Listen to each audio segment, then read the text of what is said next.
Capítulo 1. Los orígenes. Sección 1E. La historia de Domingo Ortega y su familia. Hacia inicios del siglo XIX, en el pueblo de Los Barcos, había el propietario de un rancho llamado José Ortega, el cual tuvo dos hijos, Ángela y Domingo. Ángela nació hacia el año de 1830 y Domingo hacia el año de 1835.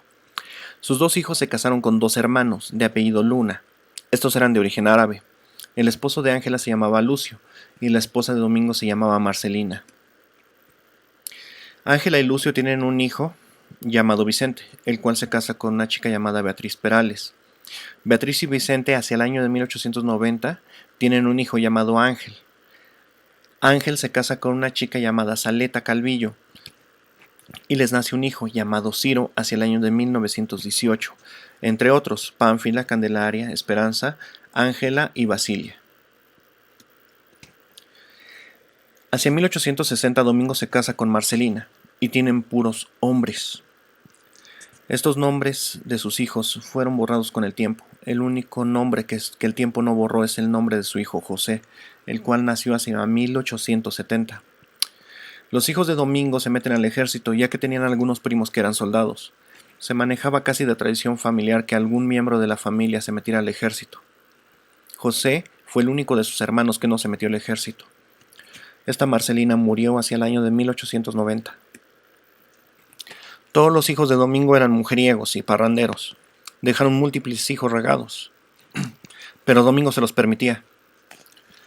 Cuando murió Marcelina, este Domingo entró en una depresión y cambia poco a poco, y entonces comenzó a corregir a sus hijos, pero estos ya no se dejaban corregir porque ya eran muy grandes.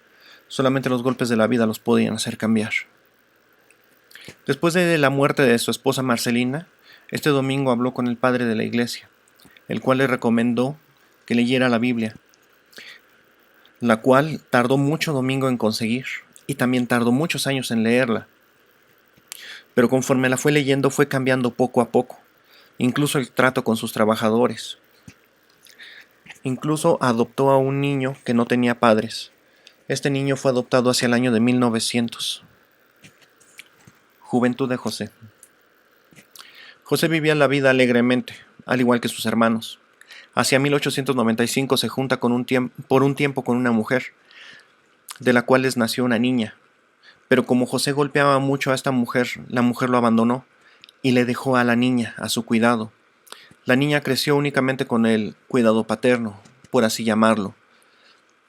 Y entonces la niña creció con un profundo desprecio hacia su madre. Y sin orientación, esta niña se va por el camino fácil, se dedicaba a la brujería y a atender a su padre. Cuando es visitada por su madre cuando tenía a la niña 15 años, estas dos terminan peleando y descubre la madre que la hija está embarazada y la hija no le cuenta quién es el padre. Entonces las dos discuten seriamente, se avientan objetos. Entonces una lámpara de petróleo cayó y madre e hija murieron quemadas en la cabaña que era de madera. José tuvo hijos con otras 3 mujeres a lo largo de su vida, pero con ninguna de ellas se casó y todas lo abandonaron porque las golpeaba demasiado, aunque con todas tuvo hijos. José trabajaba de jornalero y evitaba a su padre Domingo porque éste le recordaba mucho que tenía que cambiar su estilo de vida, y José no quería hacerlo. Hacia el año de 1920, José regresa a Los Barcos, pero no regresó a la casa de su padre. Sin embargo, sí lo visitaba cada vez que él necesitaba dinero. Reflexiones de Domingo. Los hijos de Domingo que estaban en el ejército murieron todos en los años de la Revolución. Algunos murieron de enfermedad, otros murieron en la guerra. Domingo no conoció a ninguno de los múltiples nietos que sus hijos dejaron regados a lo largo del país. Entonces, la soledad que invadió a Domingo le hizo iniciar hacia el año de 1920 una segunda lectura de la Biblia, y fue ahí cuando se sintió identificado con el padre de la fe, con este Abraham. Entonces Domingo comenzó a hacer lo mismo que hacía Abraham. Comenzó a salir todas las noches a orar para buscar a Dios en su amargura. Hacia 1920 José conoce a una bella mujer llamada Estanislada Ortega Bueno. Estanislada es hija de Isabel Ortega, un hombre mestizo, y de Francisca Bueno, una mujer de origen indígena. En aquellas épocas se manejaba mucho el conocer el origen de cada persona, ya que se manejaba aún poco el sistema de castas, pero aún seguía vigente. Tienen 4 hermanos: Martín, Mariano, Gregorio y Norberto. A la edad de 18 años, Estanislada ya es viuda y es madre de una niña. José cada vez que la veía le decía: «Te voy a robar, muchacha». Y ella le contestaba: «No, señor José, no me robe, por favor. Pídame, yo me caso con usted, pero no me robe». Y así fue que José fue a pedirla, y a la edad de los 50 años, él se casa con ella, y tienen varios hijos. Entre ellos están Martina, Cirila, Eulogio, Epifanio, Cruz, María Mercedes, Irineo y Juana, entre otros. Algunos de sus hijos mayores, incluso sus hijos menores, no los conocieron. En la guerra cristera los hombres de Inés iban al pueblo y repartían el botín de lo robado al tren entre los distintos pobladores, pero Domingo prohibió a todos sus empleados que tomaran algo de eso. Llegó el otoño de 1928. Inés estaba por iniciar la última incursión al monte, cuando se topó con Domingo en el pueblo, el cual le hizo unas señas para que fueran a hablar en secreto mientras caminaban.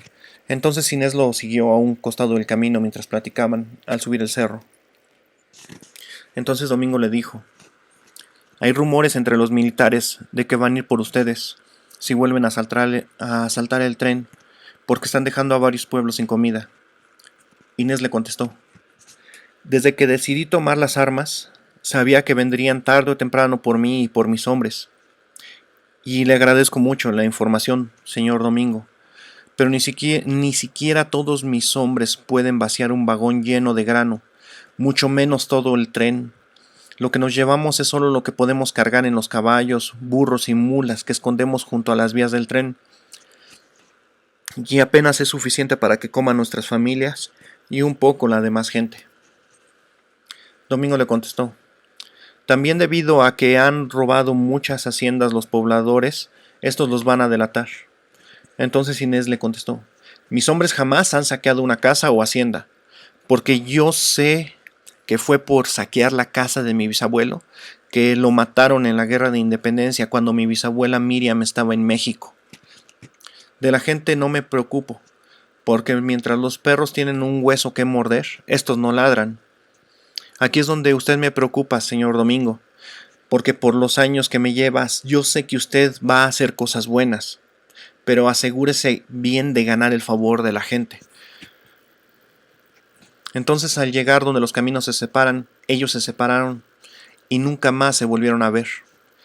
Ellos no se soportaban mutuamente, pero ninguno de los dos sabía que la vida daba vueltas y que esas vueltas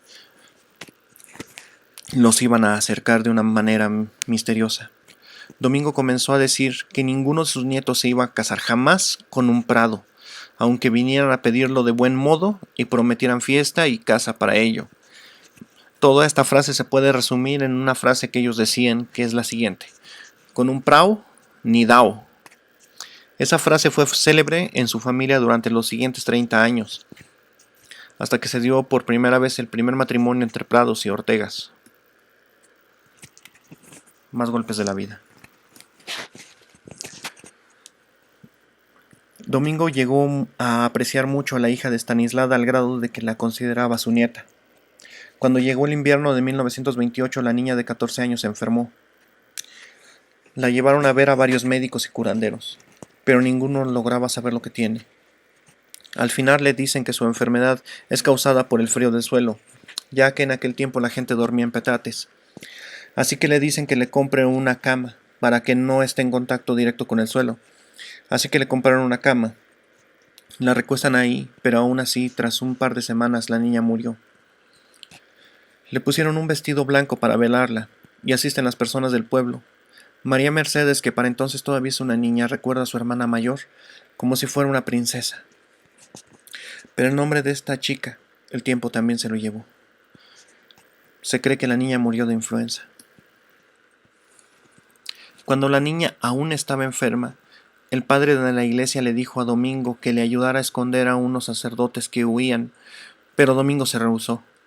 Cuando murió la niña, el hijo adoptivo de Domingo le dijo a su padre: «Papá, le dije que llevara a la niña con doña Antonia. Ella curó incluso a un hombre con rabia. Por no querer ver a los parados, la niña murió. Ahora va a dejar que los sacerdotes también mueran, porque no los quiere esconder aquí en la hacienda, solamente para no hacer lo mismo que hacen los Prado». Entonces Domingo le contestó a su hijo adoptivo: «Ve y dile al padrecito que, que voy a mandarle unos jornaleros el día de mañana, con ropa y carretas de paja, para que entre estos pasen desapercibidos los sacerdotes». La muerte de Domingo. El invierno de 1928 llegó. Para esas fechas, José era juez del pueblo de los Barcos y fue mandado a llamar a San Felipe, y de ahí se fue a Guanajuato, porque se aproximaba un último ataque de los soldados hacia los guerrilleros que se encontraban escondidos en la sierra. Ese viaje duró aproximadamente 4 meses. Efectivamente, llegó una gran comitiva de soldados. Los primeros soldados que llegaron solamente eran soldados mexicanos. Estos se dedicaban a quemar las cosechas para dejar sin alimento a los cristeros. Luego llegaron algunos soldados estadounidenses. Se cree que estos eran miembros del Ku Klux Klan, que su misión no era tanto acabar con la comida para los cristeros, sino llegaban directamente a matar a las personas que protegían a los monjes y a los sacerdotes. Estos eran especialmente crueles para las poblaciones indígenas, las cuales después de la guerra y las epidemias ya eran muy pocas en la sierra de Guanajuato. Cuando aún estaban los soldados mexicanos nada más, mientras se detenían a comer de lo robado, Cruz, Mercedes e Irineo, hijos de Estanislada, fueron ante los soldados para ver si estos les regalaban algo de comida. Ellos estaban familiarizados con los soldados, ya que de vez en cuando alguno llegaba a su casa porque venían a ver a su padre, el cual era juez. Los soldados estaban aún quitándole las plumas a las gallinas que acababan de robar, cuando uno de los soldados más jóvenes, que ya estaba cociendo una gallina, le ofreció una pieza de pollo a cada niño. Entonces llega un soldado más viejo, toma un rifle y apunta con él a los niños y pregunta de quién son. Entonces otro le responde que son de José Ortega, el juez de los Barcos. Entonces el soldado baja el rifle y los deja comer, y les pide entonces que se vayan. Poco después, cuando Estanislada se entera de lo ocurrido, les prohíbe estrictamente salir, y entonces cada vez que la gente se alarma, Estanislada esconde a todos sus hijos en una habitación secreta que tenía en su casa. Cuando llegaron los estadounidenses, estos no se detenían a saquear, iban directamente a cazar y matar a los que estaban protegiendo a los sacerdotes. Y metiéndose de casa en casa torturando a gente para obtener información, fue que con base de torturas obtuvieron la información de que Domingo había escondido a algunos sacerdotes en su rancho. Entonces fueron tras él. De los Barcos al rancho de Domingo se hace aproximadamente 1 hora caminando a paso de soldado. Entonces fue muy poco tiempo con el que contó Domingo para saber que venían por él. Él ya tenía casi los 100 años. Caminaba muy lento y no iba a poder huir en la sierra, mucho menos de noche. Si lo hacía, es más probable que los soldados siguieran cazando gente inocente por el camino. Y tampoco tenía los suficientes hombres o armas para combatirlos, así que decidió esperarlos. Pero antes le dijo a todos sus empleados que se llevaran todos los animales, los granos, las máquinas y todas las cosas de valor que había en su rancho. Repartió hasta las joyas de su difunta esposa. Las cosas de valor que no pudieron llevarse las quemaron en una gran hoguera que estaba frente a la entrada.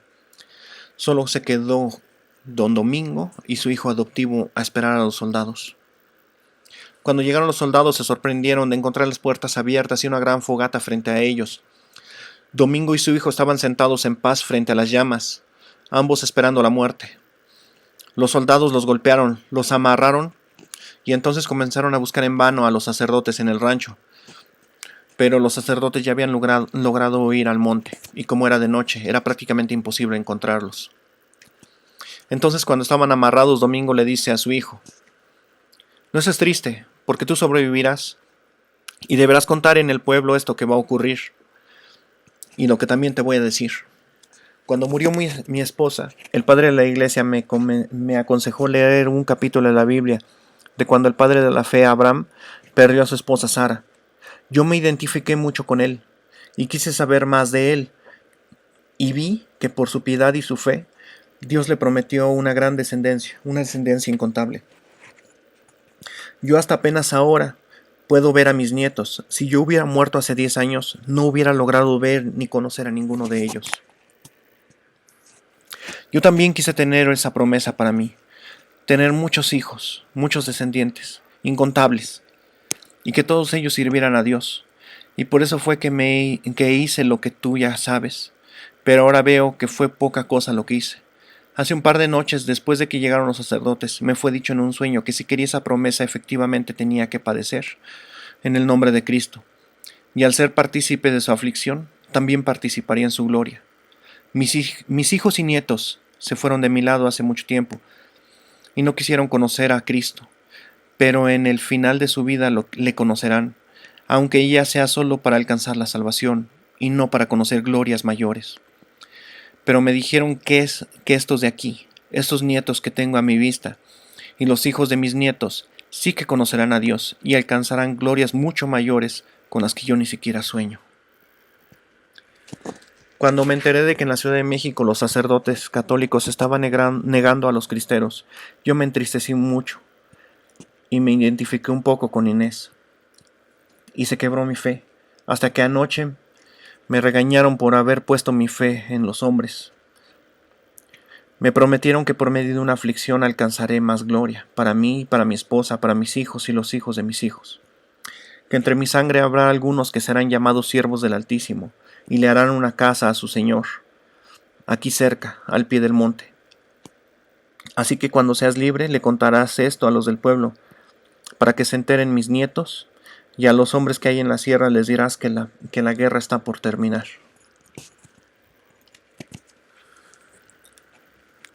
Cuando desamarraron a Domingo, este abogó por su trabajador y les dice a los militares que él solo estaba obedeciendo las órdenes que él le estaba dando, que lo dejaran ir, que él era el único responsable. Al oír esto se enojaron con Domingo y lo torturaron y lo azotaron con una cuartilla con la que azotan a los caballos. Lo iban a ahorcar, como hacían con la mayoría de los que agarraban, pero uno de los soldados dijo que lo escuchó cantar alabanzas mientras estaba amarrado, y por ello decidieron darle una muerte mucho más dolorosa. Entonces, con el cuchillo que usaban para afeitarse, le quitaron la piel de la planta del pie y le pusieron en la carne expuesta madera encendida. Lo apuñalaron varias veces y lo abandonaron. Tras un rato, otro trabajador de Domingo llega a la casa y desata a su compañero, que también estaba muy golpeado. Casi un mes después de la muerte de Domingo, fue que José regresó a su pueblo a visitar la tumba de su padre. José perdió la fe que tenía en ese momento y entonces no permite que sus hijos vayan a la iglesia o a la escuela por muchos años. El hijo adoptivo de Domingo se fue con los cristeros del monte porque nadie creía su versión de la historia e incluso intentaron lincharlo, por lo que jamás regresó ya al pueblo. Irineo, que todavía alcanzó a conocer a su abuelo Domingo, recuerda cómo éste lo cargaba y lo sentaba en su rodilla y le hacía caras graciosas para que éste se riera.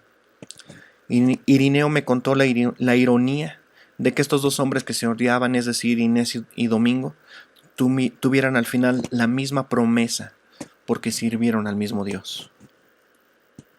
Fin de la sección 1.